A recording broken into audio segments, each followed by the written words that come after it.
Bienvenido al canal. Acá no vas a ver cantidad, sino calidad. Vídeos reales, con buen contenido y sin copiar a nadie. Si eso es lo que buscas, suscríbete y quédate. Un alma se encontraba en la liminalidad entre reinos. No se movía, pues eso requeriría espacio. No pensaba, pues eso requeriría una mente con la que pensar. No sentía, pues eso requeriría un cuerpo con el que sentir. Simplemente existía, el recuerdo de algo que una vez fue. Desde ninguna dirección en particular, una entidad a la que muchos llamaban el creador observaba el alma. El creador tampoco sentía realmente nada. No de la forma en que la palabra sentir podría describirlo.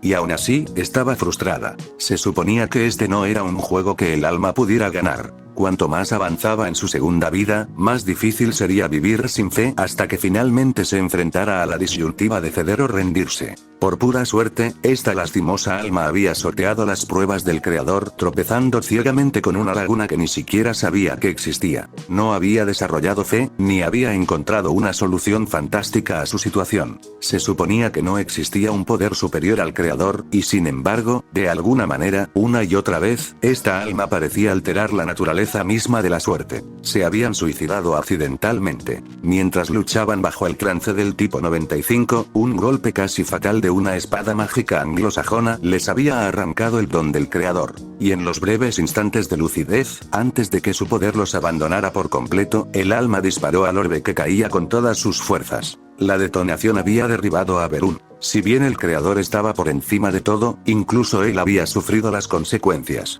Había esperado un tiempo, pero la problemática alma no podía permanecer sin cuerpo mucho más tiempo.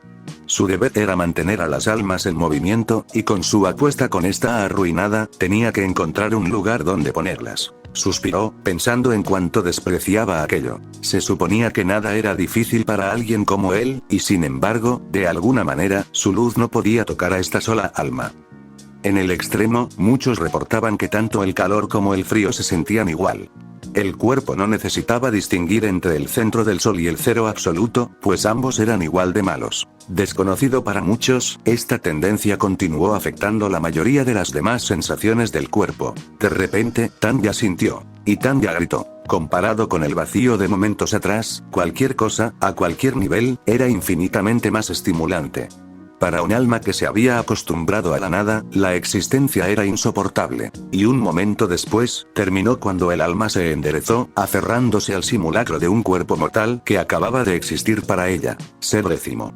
La chica espetó, levantando la mirada para encontrarse con la de su proyección. ¿Tiene límites tu odio? Joven pecador. Tu prisa por culparme de todo te ciega a cualquier otra posibilidad. El creador suspiró. Quatsch. Si de verdad lo creaste todo, entonces todo es culpa tuya. Y aún así me atormentas como un colegial malcriado que no puede aceptar que se equivocó. Ella lo miró con lascivia. Si fueras todo lo que dices ser, no estaría aquí ahora mismo. Mi presencia es prueba de tu incompetencia. Tanto tu presencia aquí como tu existencia en su conjunto son el resultado del libre albedrío y el azar, dos fuerzas de la creación de las que el multiverso depende fundamentalmente. No eres especial. No eres poderoso. Eres una casualidad testaruda, que intenta a ciegas librarse del lugar que te corresponde en la creación. ¿Y qué lugar es ese? ¿Desmembrado y esparcido por todo el paisaje imperial? ¿Cómo se supone que voy a encontrar un lugar bajo la constante intromisión de un tirano como tú? El creador suspiró. Sabía que esto iba a suceder, pero aún no estaba preparado. Cambiar un engranaje que ya está en marcha romperá la máquina. Fue tu decisión disparar ese tiro sin considerar las consecuencias, incluso si arruinaban nuestro jueguito. Si lo hubiera detenido, el resultado habría sido peor. Una mueca de desprecio se dibujó en el rostro de la chica. Entonces admites que no eres todopoderoso. Que no pudiste detener ese tiro. Podría haberlo hecho, pero hay cosas que no se deben hacer. Decirle la verdad a tu creador, por ejemplo. ¿Qué importa cuando supuestamente eres omnipotente? Cambia las reglas. Inventa nuevas. Para ser un supuesto creador, desde luego no eres muy creativo. El mundo no es un producto de mi imaginación en constante cambio. Es un delicado sistema de leyes y reglas que no se puede manipular a la ligera. Tú, precisamente, deberías poder entenderlo. La chica se burló. Entonces, ¿cuál es el objetivo de esta máquina? ¿El producto final? ¿Qué razón hay para todo esto más allá de la voluntad desquiciada de un loco? Debes saber que no puedo responder a eso. El sentido de la vida debe encontrarse uno mismo a través de la piedad y la humildad, dos cosas que te niegas a comprender. Me manipulaste la mente. ¿Cómo se supone que voy a descubrir algo por mí mismo si tú contaminas mis pensamientos? No tengo ni idea de qué crees que es el libre albedrío, pero desde luego no lo es. Te arreglé la mente. Se supone que las almas no recuerdan más de una vida. Cuando rezaste, volviste a la normalidad y te olvidaste por completo de tu pasado y de mí. Al rezarme, te libraste de mí, como tanto deseas. La piedad que encontraste como resultado es tu verdadero yo, desprovisto de los ideales podridos que arrastraste de tu vida anterior. ¿Qué clase de disparate filosófico se supone que representa eso? ¿Que me lavarían el cerebro sin tu intervención? En todo caso, demuestra que todo este juego tuyo fue inútil desde el principio. Si de verdad querías mi adoración, podrías simplemente no haber hecho nada. Entonces, ¿te arrepientes de que te salvaran de ese tren? ¿Preferirías que tu existencia como Tanya hubiera sido como una devota seguidora mía cada momento de tu vida? Por un segundo, Tanya se detuvo. No había un mundo en el que pudiera predecir que algo que el Ser Décimo había dicho la haría pensar. ¿Habría sido más feliz como una lunática con el cerebro lavado? Tal vez. ¿Quién podría decir lo que realmente pasa por la cabeza de un maníaco? Pero la sensación química de plenitud en sí misma no era una base sólida para una vida. Pero estaba feliz de haber recibido una segunda oportunidad. Por horrible que hubiera sido, no fue una bendición el hecho de que pudiera conservar los recuerdos del asalariado para su vida como Tanya. Porque incluso aunque su imagen se estaba desvaneciendo en su mente, Tanya aún podía sentir que el asalariado no quería dejar de existir. Tanya apretó los puños. Esto era una trampa. Una trampa de la mente. El Ser Décimo estaba tratando de desviar su atención y casi había funcionado. Ah, ya veo. Así que lo hiciste todo por mí. Mi error, dijo, haciendo una reverencia exagerada. Me la adularon y me dieron un regalo como ningún otro, y a cambio esperaban. No, exigí que recibieras un ascenso por tu imagen en mi mente. Bueno, lo siento, pero como exgerente de recursos humanos, puedo decirte que, por muy grande que sea, un soborno sigue siendo un soborno. Aprecio el milagro, pero mi lealtad simplemente no se puede comprar. El creador se estaba enfadando, algo que no debería haber sido posible. Tu disgusto es evidente, pero al final es inútil. Solo la fe podría haber cambiado tu futuro. ¿Y ahora qué? ¿Vas a intentar tu jueguito de nuevo? El primero no dio resultados, ¿verdad? No, he renunciado a intentar personalmente fomentar tu fe. Felicidades, ganaste. Tanya no esperaba que Ser Décimo cediera tan rápido. ¿Acaso había renunciado a todo eso de la situación desesperada? Así que ya estás harto de mí, cabrón. Menuda paciencia tiene el gran creador, aburrido después de solo una docena de años de panadero. Mi intromisión te ha vuelto paranoico. La fe requiere fe, confianza ciega. Ahora veo que mis dones solo te han alejado más de mí, ya que no necesitas tener fe en lo que sabes que tienes. No te concederé tales cosas otra vez. ¿Qué? ¿Así que vas a intentarlo de nuevo? ¿Qué pasó con el olvido que me prometiste? ¿El infierno? ¿El fuego? ¿El azufre? ¿Cómo podría confiar en un dios que no puede cumplir sus promesas? El infierno no necesita fuego ni azufre. No para ti. Adiós, Tanya. Cuando nos volvamos a ver, o te salvarás o estarás arruinada. Tanya comenzó a sentir que el simulacro de su cuerpo se desvanecía, que su alma perdía lentamente el control sobre él. Conocía esa sensación demasiado bien. Reencarnación. Esto es una broma. Escupió, fulminando con la mirada a su torturador mientras su cuerpo se desvanecía. Tu mezquindad delata tu verdadero ser. No eres un dios. ¿Cuánto tiempo más va a durar este juego infantil tuyo? Hasta que haya resultados. No eres más que un engranaje de la máquina y solo hay un lugar donde encajas. Acéptalo de buena gana o te obligaré a hacerlo. Mientras el simulacro de Tanya se desentrañaba, usó cada gramo de su concentración para fulminar con la mirada a su torturador. Sus recuerdos se alejaban cada segundo, y aunque sabía que no los perdería por completo, no podía permitirse olvidar lo que el Ser Décimo le había hecho. La mente de un bebé era algo curioso. Para Tanya, que tenía más experiencia con uno que con cualquier otro, podría describirse como un estado constante de ensoñación. Sucedían cosas extrañas a su alrededor y hacía todo lo posible por racionalizarlas, pero conceptos por encima de un mínimo de complejidad se colaban a través de su memoria, que parecía un colador. De vez en cuando creía haber aprendido algo, solo para que desapareciera en cuanto su atención se desviaba a otra parte. Túneles, lucha, sangre. Los recuerdos que traía de otros lugares definían fácilmente estos conceptos, pero su pequeña mente aún no era capaz de relacionarlos con un escenario más amplio. Su madre era lo único que tenía sentido para ella. Confiable. Confiable. Reconfortante. El sentido animal de el cariño que sentía era una droga potente que fácilmente le permitía desviar la atención de los horrores que ocurrían a su alrededor. Finalmente, su madre encontró una grieta de difícil acceso en la pared sobre una especie de edificio subterráneo, y allí Tanya permaneció escondida la mayor parte del tiempo mientras el mundo a su alrededor comenzaba a cobrar sentido. En las profundidades del subsuelo se encontraban las antiguas ruinas de una ciudad con una serpiente de piedra de masaje aparentemente caída justo en el centro. Su madre hablaba japonés, aunque muy mal, y le había dicho que esa figura era el remanente de un ser divino llamado Naga. A medida que crecía y su madre le contaba más cosas, una imagen cada vez más horrorosa se fue formando en la cabeza de Tanya. Lo único que se podía comer allí abajo era la gente. A veces, su madre traía brazos y piernas enteros, arrancando trozos con mucha más facilidad de la que una persona normal debería haber sido capaz.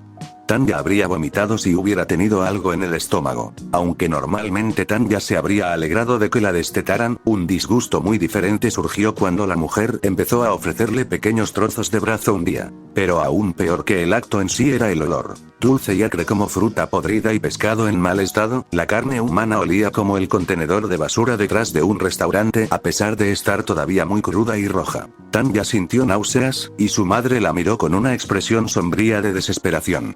Al menos no se le escapó lo terrible que era aquello. Por desgracia, su madre parecía haber dejado de producir leche para entonces, y Tanya empezó a sentir un hambre voraz creciente, inalcanzable incluso con el racionamiento de las trincheras. Era difícil controlar el tiempo en un lugar sin sol, pero cada instante de vigilia, desde que se dio cuenta del terrible mundo en el que la habían metido, Tanya pensaba en ser 10º. Al principio solo por catarsis, con imágenes de ella retorciendo el cuello de ese vanidoso demonio flotando sin rumbo en su mente, pero pronto empezó a tomarse el tema más en serio. ¿Cómo se lucha realmente contra un ser tan poderoso como para ser llamado Dios? Suponía que todo dependía del mundo en el que se encontraba y de cómo lo veneraban sus habitantes. A pesar de estar absorta en sus pensamientos, Tanya seguía notando que su madre no había regresado a su escondite en lo que debían de haber sido días. Aunque se había preocupado, dudaba que ser 10º permitiera que su pequeño juego se interrumpiera de nuevo, sobre todo por algo tan trivial como la inanición. Tampoco le había venido mal que Tanya no tuviera sed. Finalmente, la madre había regresado, cargando un bulto de trapos bajo el brazo. Su ropa estaba hecha jirones y su cabello sucio estaba mal cortado, como si se hubiera enganchado en algo, pero extrañamente, su cuerpo no parecía estar en mal estado. Entonces descubrió el bulto. Un aroma increíble emanaba de Tanya y el tiempo pareció ralentizarse. Su entorno se expandía con grandeza y asombro. Un calor abrasador se apoderó de su rostro. Cada gota de agua que caía por las paredes de la caverna se sentía con la misma precisión que una que resbalaba por su mejilla, y cada paso del pie descalzo de su madre se oía rebotar contra cada pared de su primitivo hogar. Entonces vio lo que era. Un brazo entero, torcido a la altura del hombro, por lo que parecía. Lo que había empezado a sentir habría sido extraño, debería haber sido extraño. Pero por alguna extraña razón, nada en esta situación le parecía fuera de lugar a Tanya. El brazo era comida. Sabía que era comida. Tenía sentido que fuera comida, y por Dios, tenía hambre. Cuando uno de sus bracitos se extendió hacia él, una suave mirada de alivio se dibujó en el rostro de su madre. Con demasiada facilidad, desgarró el brazo solo con los dedos y le ofreció los trozos a Tanya, quien los arrebató de su agarre con avidez. Acercó cada vez más las fibras musculares destruidas a su boca, y pronto se encontraron. Una gran sensación de calma y alivio invadió a Tanya, una sensación tan serena y encantadora que anuló cualquier tipo de incomodidad que sintiera.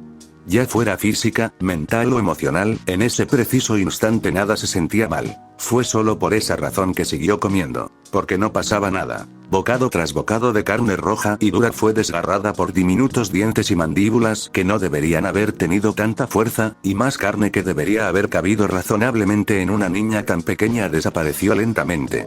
Finalmente, el brazo quedó despojado hasta el hueso y Tanya cayó de espaldas sobre la cama rudimentaria que su madre había hecho con trapos viejos. Y mientras el inquietante ruido de su madre al triturar un húmero resonaba por las cavernas, el calor en el rostro y los ojos de Tanya se desvaneció y la realidad de lo que acababa de suceder se asentó. Entonces, por primera vez desde su infancia como asalariada, Tanya lloró.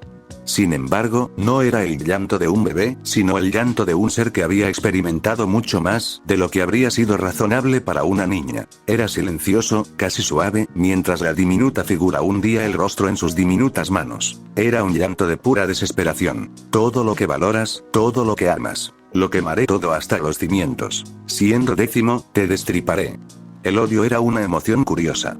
En las sociedades desarrolladas, tenía el potencial de propagarse tan rápido como un virus y matar a tantos como una persona. Para el individuo, podía impulsarlo incluso a superar las situaciones más difíciles y sustentar incluso las ideas más descabelladas. A menudo se lo veía como la antítesis del amor, y en muchos sentidos era cierto. Sin duda, podía ser igual de fuerte. Aunque a menudo se lo consideraba una emoción negativa, Tanya no creía que ese sentimiento fuera necesariamente cierto. Desde su perspectiva, una que consideraba objetivamente correcta, el odio solo era tan malo como bueno fuera su objetivo.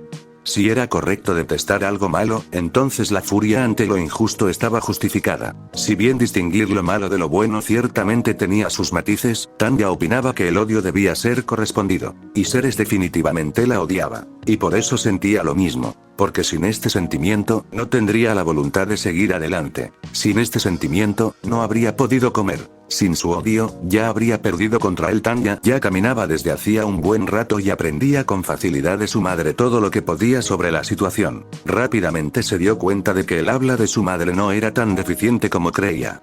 Definitivamente era diferente del japonés que conocía, pero había claras señales de que alguna vez fueron uno solo. ¿Se habría separado esta rama de humanos de la superficie de Japón en algún momento? ¿Qué causaría eso? ¿Una guerra nuclear? ¿Estaba la superficie de Japón irradiada e inhóspita? No le sorprendería a Tanya que el ser décimo la hubiera llevado a un mundo sin civilización.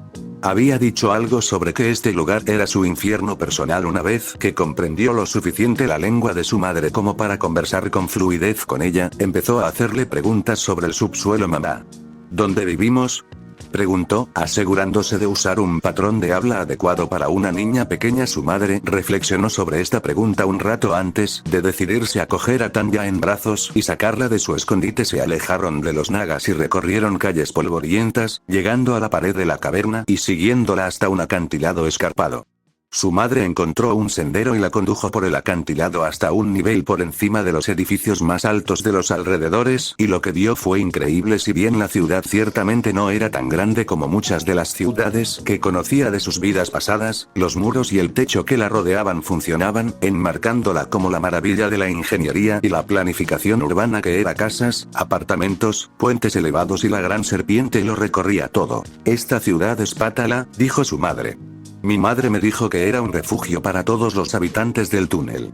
Tanya estaba perpleja ante la serpiente. La naga estaba hecha de piedra, un muro trasero o cimiento adecuado para construir una casa. Sin embargo, no existían tales edificios, así que todos debieron de construirse antes de su llegada. Y, sin embargo, la naga se había enroscado alrededor de la arquitectura como su reptil homónimo, incluso aferrándose a una torre parcialmente derrumbada con sus extremidades, nada parecidas a las de una serpiente. ¿Por qué demonios alguien haría algo así justo en medio de...? Tanya se dio cuenta entonces de que no era una talla. No, en todo caso, la naga era una bestia colosal y asimétrica, petrificada por quién sabe qué, como si hubiera mirado a Medusa con sus muchos ojos. ¿De dónde salió la naga, madre?, preguntó con los ojos muy abiertos. El rey invocó al naga para defendernos, pero le tenía muy poco respeto a la gran serpiente. El naga desató su ira sobre nuestra ciudad y envenenó a su gente con el veneno de su locura, molesto porque nuestro rey no lo amaba como debía. Tanya frunció el ceño. La historia le resultaba demasiado familiar. ¿Cuánto influyó el ser décimo en la ruina de esta ciudad? Era difícil asegurarlo, ya que no había nada que se pareciera remotamente a la imaginería cristiana por allí. Sin embargo, pensó que la grotesca forma del naga le sentaba bien. Su madre dejó que Tanya contemplara la ciudad un rato, pero no pasaba gran cosa. En un par de ocasiones creyó ver a alguien correr entre los edificios, pero aparte de eso, todo estaba en completo silencio. La mayoría de los residentes restantes optaron por quedarse en la serie de túneles y sótanos que existían bajo el nivel de la calle. ¿Había alguna comunidad allí o era simplemente una anarquía total? ¿Su madre cazaba a esta gente? Ambas preguntas pronto recibieron respuesta cuando una lluvia de dardos cristalinos los atacó desde abajo. Tanya cerró los ojos por reflejo, esperando dolor y sangre, pero no llegó. En cambio, al abrirlos de nuevo, descubrió que algo los había protegido. «Quédate aquí», ladró su madre, dejándola en el suelo y permitiéndole ver mejor lo que acababa de suceder. De debajo de los harapos de su madre emergieron 4 espinas óseas, articuladas como dedos descarnados y afiladas en la punta. Donde se articulaban, podía ver carne roja brillante y palpitante entre los huesos. Todo parecía una parte de insecto hecha de tejidos de mamíferos. Su rostro estaba contorsionado en una mueca animal, y venas rojas y prominentes se extendían como telarañas por sus mejillas desde unos demoníacos ojos rojo-negros. Estaban fijos en otra figura, desde el acantilado. Era un adolescente, su rostro también transformado en una pesadilla viviente, pero con una estructura completamente diferente que le salía de la espalda. 2 finos zarcillos sobresalían de sus hombros, cada uno cubierto de cristales dentados. Los lanzó contra su madre, y otra ráfaga de dardos se desprendió y voló hacia ella. Ella también los bloqueó. La mirada de su madre volvió brevemente hacia Tanya, con una expresión de conflicto en su rostro. Otra ráfaga de fragmentos voló, pero esta vez su madre no logró bloquearlos todos. Perforaron sus harapos y se clavaron en su carne sin mucho esfuerzo, y su madre hizo una mueca. Su madre la miró de nuevo, antes de darse la vuelta y saltar del acantilado. Corriendo hacia adelante para ver qué estaba sucediendo, Tanya vio al agresor esquivar uno de los golpes de su madre y luego saltar a un tejado donde lanzó más dardos. Su madre lo siguió, pero el adolescente fue más rápido, saltando hacia atrás al siguiente tejado y lanzando más proyectiles. Tanya observó cómo los primeros cortes y rasguños del adolescente se cerraban lentamente sobre su madre, pero no lo suficientemente rápido como para compensar el daño que estaba recibiendo. En varias ocasiones, su madre se había acercado lo suficiente como para que sus púas estuvieran a su alcance, pero el adolescente era simplemente más rápido y había atacado primero, con sus látigos afilados cortando superficialmente la carne de su madre. Tanya no entendía nada de lo que estaba pasando, pero se daba cuenta de que no le iba bien. Al menos nada de lo que hacía el adolescente parecía golpear muy fuerte. Empezó a retroceder hacia el acantilado donde Tanya estaba encaramada, y un horrible pensamiento cruzó por la mente de la joven. Se la iban a comer. Y entonces el adolescente cometió un error. El siguiente edificio al que saltó había sido uno que el Naga había derrumbado parcialmente, y con un golpe de su madre en los cimientos, comenzó a derrumbarse. El adolescente tropezó, incapaz de encontrar apoyo suficiente para saltar de nuevo, y cayó en una nube de polvo. Su madre clavó entonces sus púas en el polvo, y aunque Tanya no pudo ver cómo su ataque impactaba, el grito que se escuchó inmediatamente después le indicó que sí. Unos cuantos golpes más tarde, su madre emergió de la nube con un brazo y una pierna, corriendo hacia la posición de Tanya y subiendo el acantilado una vez más. «Nos vamos antes de que alguien aparezca por el ruido», dijo, y levantó a Tanya con su brazo libre. «Parece que no volverán a pasar hambre esta noche».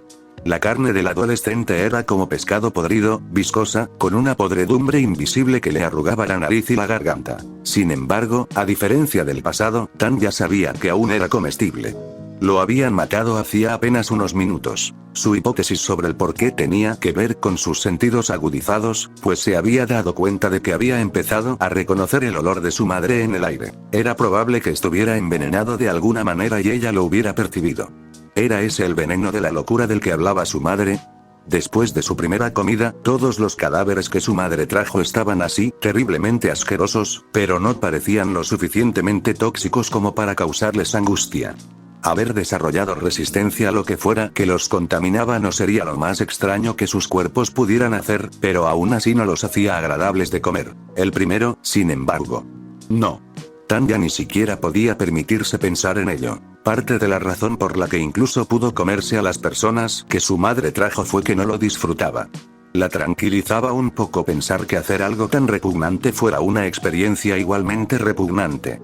No quería disfrutarlo. El hecho de haberlo hecho en el pasado, y de forma incontrolable, además, la repugnaba profundamente. Esta adolescente pensó que tal vez podría comer sin que le pesara demasiado la conciencia. Se estaba comportando como una bestia. No estaría tan mal que lo tratara como tal, ¿verdad?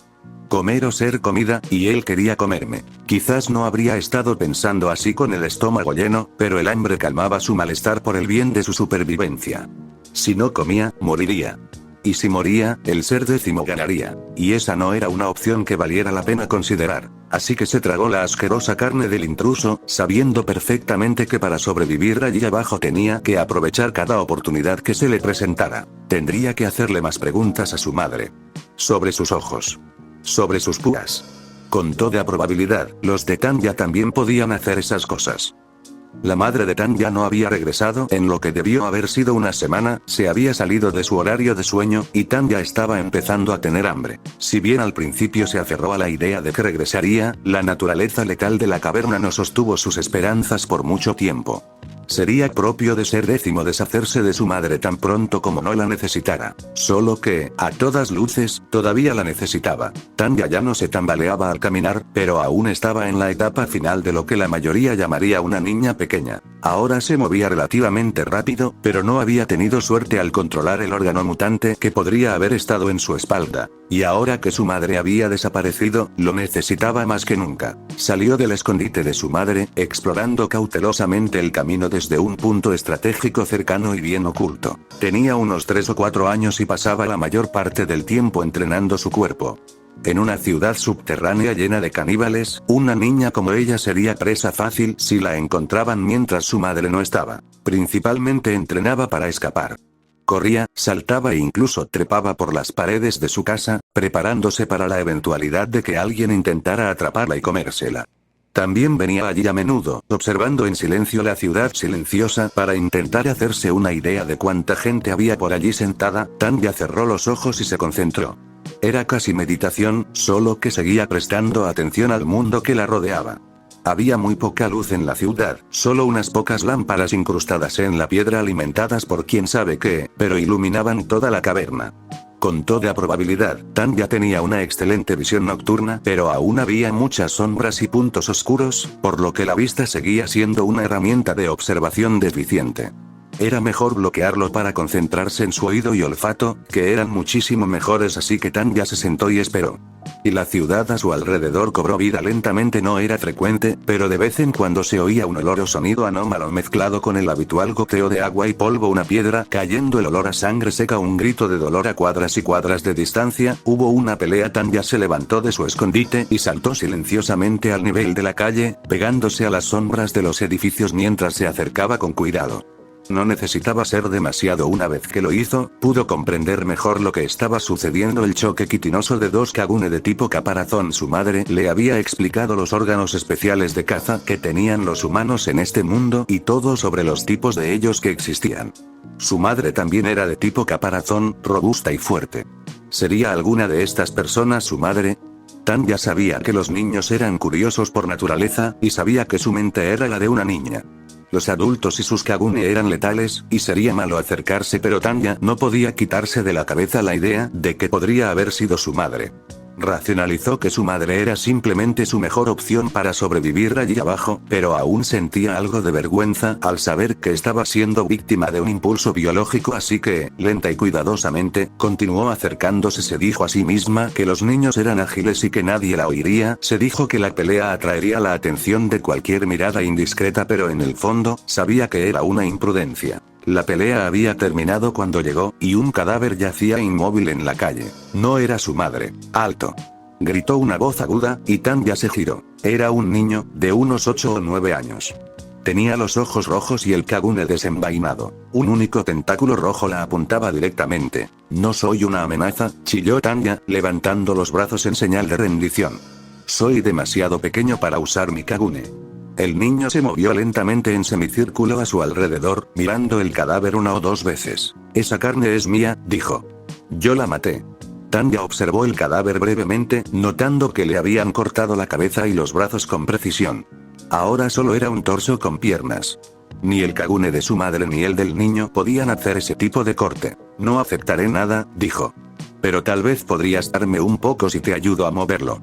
El chico volvió a mirar el cadáver y luego a ella. Si había llegado a esa edad hurgando en la basura, debería haber sabido lo peligroso que era comer al aire libre. Tanya sabía que era común entre depredadores débiles como los leopardos esconder sus presas antes de comer. Eres pequeño, dijo. No servirás de mucho.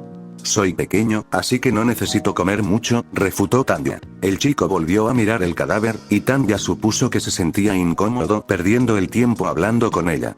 Tiempo que otra persona más fuerte podría usar para llegar hasta allí. Bien. Apresurémonos, dijo. Neiro era un niño muy paciente. Al igual que Tanya, había aprendido a simplemente sentarse y observar la ciudad, esperando a que estallara una pelea. La mayoría de la gente solo se llevaba las extremidades de sus presas, así que durante los últimos meses Tanya había estado comiendo casi exclusivamente las vísceras. En concreto, se quedaba con los trozos que a Neiru no le gustaban. Los tendones eran duros, así que los consiguió. La columna vertebral era difícil de extraer toda la carne, así que se quedó con eso. Al igual que su madre, Tanya había descubierto que los huesos eran comestibles, algo que pareció desconcertar un poco a Neiru. Y también le dieron el sako kagune, que tenía un sabor demasiado fuerte para el niño. Fue una experiencia bastante horrible para Tanya también, pero la comida era tan escasa que no podía ser exigente. Neiru vivía en un túnel a las afueras de la ciudad que supuestamente había excavado él mismo, algo en lo que Tanya no creía en absoluto.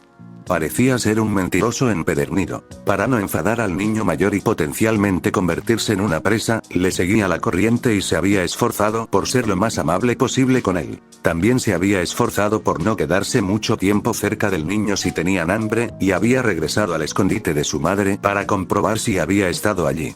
Nunca lo había hecho. Era una alianza incómoda, pero Tanya siempre le era útil como un par de oídos extra, y era evidente que él lo comprendía. Puede que fuera inculto, pero no era tonto. De vez en cuando le daba un trozo de riñón, algo que a Tanya le parecía casi insípido. Aún sabía un poco a pescado viejo, pero no era tan asqueroso como todo lo demás. A menudo jugaba a la mancha con el chico, intentando correr hasta el final del túnel antes de que él pudiera atraparla. Al principio siempre lo conseguía, pero últimamente ella había conseguido algunas victorias, aunque la mayoría de las veces cazaban.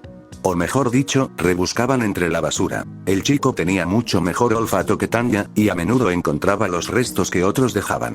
Se negaba a compartir la carne de estos restos, pero gracias a la extraña habilidad de Tanya para comer huesos, ella seguía beneficiándose de seguirlo. El asalariado no se había interesado en absoluto por el mundo natural, pero la naturaleza de la civilización global moderna le impedía aprender algunas cosas. Tanya recordaba vagamente cómo las hienas podían rodear la presa de un león sin ser atacadas, simplemente porque el cadáver ya muerto era una fuente de alimento más fácil que ellas. Así fue como empezó a comprender a qué se enfrentaba con los adultos de Pátala. Mientras ella y Neiru hurgaban en la carroña de Pátala, Tanya comenzó a imaginarse el ecosistema humano de la ciudad.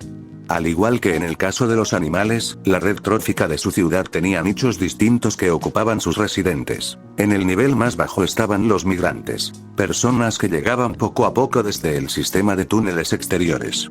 Eran relativamente débiles, pero lo más importante era que desconocían por completo la distribución de la ciudad. Eran presa fácil del siguiente nicho, al que Tanya había llamado ciudadanos. Los ciudadanos eran más fuertes que los migrantes y conocían la ciudad mucho mejor.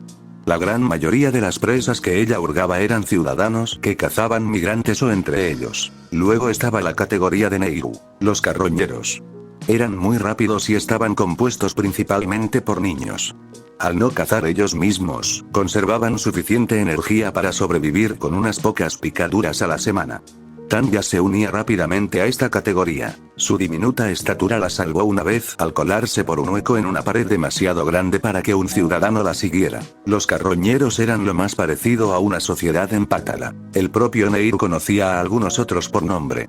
No compartían entre sí ni mostraban hostilidad, solo se unían en las raras ocasiones en que se habían reunido suficientes para ahuyentar a un ciudadano. Quizás había suficientes aquí para formar una sociedad menos anárquica con el tiempo, pero la cuarta y última categoría lo impedía. Los depredadores ápice. Tanya solo conocía a 3 individuos hasta el momento, y a diferencia de los ciudadanos y los carroñeros, los depredadores ni siquiera se molestaban en esconderse. Cuando uno cazaba, toda la ciudad lo sabía. En orden ascendente de peligrosidad, estos 3 depredadores eran: el fanático, llamado así por Tanya por cómo parecía proteger a los naga con un fanatismo casi religioso. Era un hombre enorme, de al menos 2,4 metros de altura, y lucía una espesa barba gris que sugería que había residido en la ciudad durante mucho tiempo.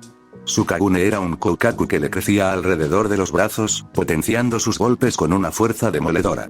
Si alguien intentaba acercarse al naga, lo reducía a una pulpa sanguinolenta y la lamía en una postura similar a la de un dogeza. A diferencia de los otros dos depredadores, el Zealot no parecía salir a la ciudad a cazar. En cambio, simplemente patrullaba a lo largo de la serpiente, esperando a que alguien intentara cruzar al otro lado. El segundo era alguien llamado K, a quien Tanya aún no había tenido el placer de ver con sus propios ojos. Neiru le contó que era una chica extremadamente delgada con un kagune de cola fina, más de 12 veces más largo que su altura. Neiru dijo que la había visto usarlo para empalar a un carroñero que conocía a casi una cuadra de distancia. Kano vivía en la ciudad, pero ocasionalmente venía y se quedaba allí unos días desde los túneles exteriores. Cazaba recorriendo las calles en completo silencio, matando a cualquiera que percibiera que no fuera otro depredador. Finalmente, estaba la pesadilla. Neiru decía que la pesadilla no era humana, sino simplemente una masa de tentáculos retorcidos que se deslizaban por los túneles del sótano y devoraban ciegamente todo lo que alcanzaban. La semana pasada, desde el otro lado de la ciudad, Tanya había visto parte de la pesadilla, y tenía que estar de acuerdo con Neiru. Su descripción era acertada. Por lo que ella sabía, la pesadilla y K eran la razón por la que aún no se había reformado la sociedad entre los habitantes de la ciudad. Ambos parecían increíblemente fuertes y mataban sin pensar, sin siquiera detener sus cacerías al conseguir una presa. Solo cuando todo a su alrededor estaba muerto se detenían a comer. Según Neiru, lo mejor que se podía hacer cuando uno de ellos percibía tu olor era buscar al fanático. A pesar de su propia agresividad hacia los demás, parecía preocuparse de verdad por asegurar que el naga no fuera molestado, y atacaba a los fuertes antes que a los débiles cuando podía elegir. Esto suponiendo que alguien hubiera sobrevivido a la emboscada inicial, claro. A pesar de ser tan grande, Neiru decía que la pesadilla hacía muy poco ruido.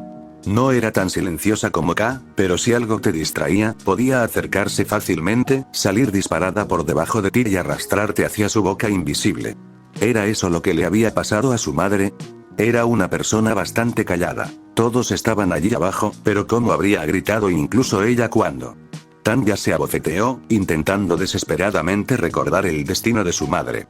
Aún no había visto su cuerpo, pero eso significaba que siempre esperaba ver su rostro en cada cadáver que se cruzara. Al otro lado de la habitación, Neiru se removió. Miró a Tanya y señaló hacia abajo, señal de que había presentido algo que valía la pena investigar. Era un poco extraño recibir órdenes de alguien, especialmente de un niño, pero Tanya no podía enfadarse por eso. Además, él conocía la ciudad mejor que ella y, además, tenía los sentidos más aguzados. Los dos niños salieron del edificio a paso moderado, sin tomarse el tiempo para un silencio absoluto, pero tampoco fueron especialmente rápidos. La planta baja tenía menos ventanas, así que al llegar, Neiru se acercó y le susurró algo. Vi a un migrante. Es joven. De mi edad. Acaba de entrar en la calle del puente desde el túnel del río. Distráelo y te quedas con los dos brazos.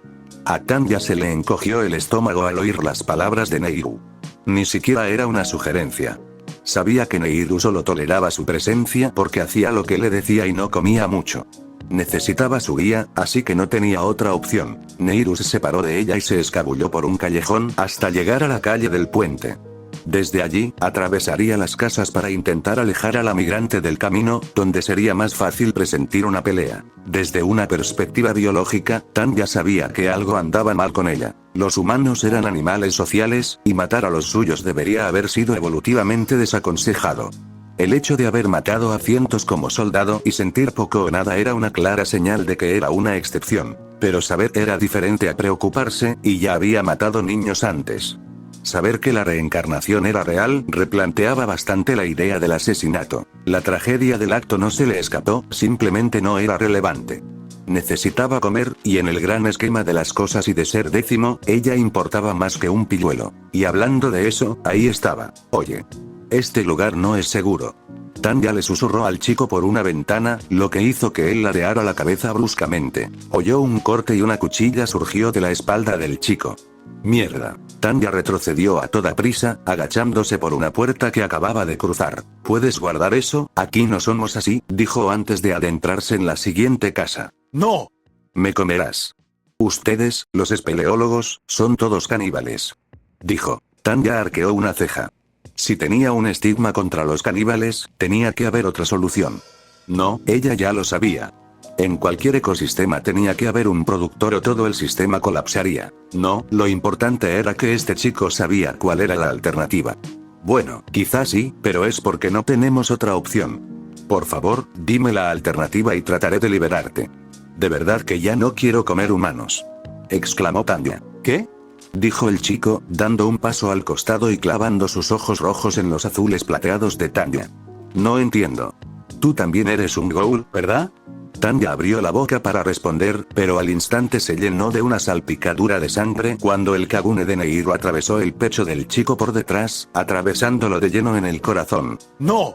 Dijo Tanya demasiado tarde, con los ojos enrojecidos al sentir el sabor oxidado de la sangre impregnando su boca. El chico moribundo tosió, pero el sonido fue un gorgoteo húmedo mientras su pulmón, visiblemente perforado e inundado, intentaba en vano expulsar su contenido. Su presión arterial bajó rápidamente, sus ojos se pusieron vidriosos y cayó, desmayándose incluso antes de tocar el suelo. Buen trabajo, dijo Nehiro, sacando su Kagune del cadáver fresco.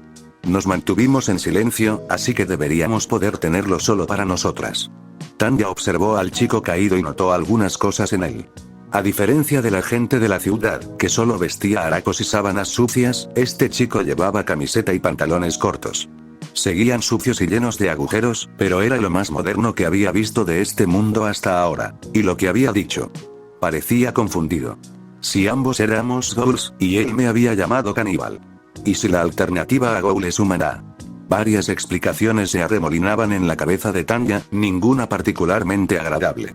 Pero incluso con todo eso, aún tenía muy poca información para decirlo con certeza. Ojalá el chico hubiera vivido. Nehiro hundió su Kagune en la articulación del hombro del cadáver, cortándola antes de arrancarle el brazo y lanzárselo a Tanya. Como prometió, hizo lo mismo con el otro antes de que su Kagune se disolviera y se sentara, desgarrando inmediatamente el cuerpo con la boca y las uñas. Como carroñeros incapaces de defender su presa, tendrían que comer lo más rápido posible antes de que alguien con nariz se acercara lo suficiente para olerla. Sabiendo que su comida podría verse interrumpida en cualquier momento, Tanya se sentó en el frío suelo de piedra y comenzó a arrancar la carne aún caliente de uno de los brazos. Tendría que pensar en ello mientras comía. Era una ghoul, eso seguro. Durante mucho tiempo había dudado de que la palabra humano aún describiera adecuadamente a la gente de la ciudad subterránea y sus mutaciones depredadoras. De todos los términos mitológicos que encajaban, ghoul no era una de sus principales consideraciones, pero supuso que era suficiente. Más preocupante era el hecho de que, si bien la gente de Pátala se llamaba a sí misma humana, este chico no. Sumado al hecho de que llevaba una camiseta, Tanya tuvo que concluir que provenía de una sociedad más desarrollada, una con industria textil. A menos que su camisa fuera descomunalmente vieja, eso significaba que o bien había otra ciudad subterránea en algún lugar que aún no se había derrumbado, o bien aún había remanentes de vida en la superficie. Se metió un dedo en la boca y mordió, desgarrando la piel mientras su absurda fuerza mandibular le abría los nudillos al chico. Quizás se estaba acostumbrando demasiado al horrible sabor de la carne de ghoul. Esta había sido una tragedia, pero aquí en Pátala era solo una de muchas. Si ella era débil, este también sería su destino. Detrás de la ventana de una tienda de electrónica a pie de calle, se exhibían una docena de modelos diferentes de televisores.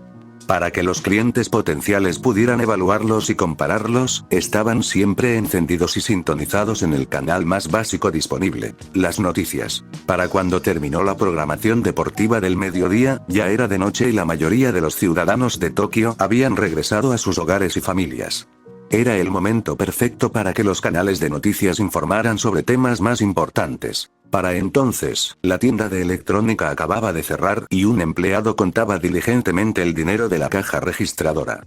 Mientras lo hacía, escuchaba el programa que emitían muchos televisores. Según se informa, el CCG ha llevado a cabo una de sus redadas más grandes hasta la fecha. Un vaciado de toda la superficie del Distrito 24 y muchas de las zonas más profundas. Si bien se informa de que las bajas de los investigadores son considerables, los corresponsales del CCG afirman que esto se debe simplemente a la magnitud de la operación y que, en términos porcentuales, fue una de las operaciones más exitosas hasta la fecha. Al ser preguntado sobre los efectos de esta operación, el presidente del CCG, Tsuneyoshi Wasu, declaró lo siguiente. El video muestra a un anciano detrás de un podio, con una larga barba en el rostro. Nuestros esfuerzos de hoy, en la mayor operación de Guacamole hasta la fecha, han eliminado a la mayoría de los necrófagos que habitan en las zonas del Distrito 24 con fácil acceso a la ciudad. Si bien es cierto que el Distrito 24 aún está lejos de estar libre de necrófagos, hemos llevado a muchas de las alimañas residentes a sus zonas más remotas, donde sin duda lucharán entre sí y reducirán aún más la población. Prevemos que los incidentes con necrófagos serán mucho menos frecuentes en los próximos meses, y continuaremos monitoreando la parte alta del Distrito 24 para eliminar a aquellos que intenten regresar. El video se cortó a la reportera. Fascinante, el presidente Wasu parece no descansar nunca cuando se trata del control de necrófagos. Y ahora me acompaña esta noche el aclamado investigador de necrófagos, Hisashi Ogura, para hablar sobre el Distrito 24. El video se alejó del rostro de la reportera, revelando a un hombre de mediana edad sentado en la sala de redacción junto a ella. Gracias, señorita, es un placer estar aquí. El Distrito 24, como muchos lo llaman, es una serie de túneles excavados por ghouls y sistemas de cuevas naturales que descienden a las profundidades de Tokio. Algunos ghouls poseen armas naturales que facilitan este tipo de cosas, así que dudo que haya un humano vivo que sepa exactamente a qué profundidad llega. Claro que, a estas alturas, no esperaríamos que hubiera residentes humanos, así que los ghouls de ahí abajo dependen completamente de los viajes a la superficie para alimentarse. Si el CCG realmente pretende aislar la superficie, tendrán que tener cuidado con futuras represalias en forma de más organizaciones entre ghouls. ¿Organización entre ghouls? No sabía que eso fuera posible. Dime, Ogura-san, ¿qué tan inteligentes son los ghouls? Bueno, aunque la imagen pública de los necrófagos sea la de bestias furiosas y hambrientas, hay que recordar que tienen la capacidad de esconderse en nuestra sociedad.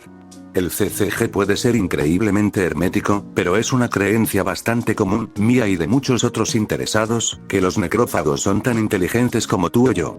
Además, Héctor resopló, habiendo visto suficiente de la transmisión. No soportaba escuchar ni una palabra más de ese viejo depravado sobre lo intrigantes o interesantes que eran los necrófagos. El bloqueo del Distrito 24 no duraría mucho. Las palomas ya habían intentado cosas similares, pero el propio Distrito 24 no era un entorno propicio para los humanos. Era muy difícil para los humanos acampar allí abajo, y cualquier suministro que enviaran desde la superficie sería fácil de interrumpir. Oye, hay algo que podría hacer para matar el tiempo. El bloqueo del escritor era una mierda.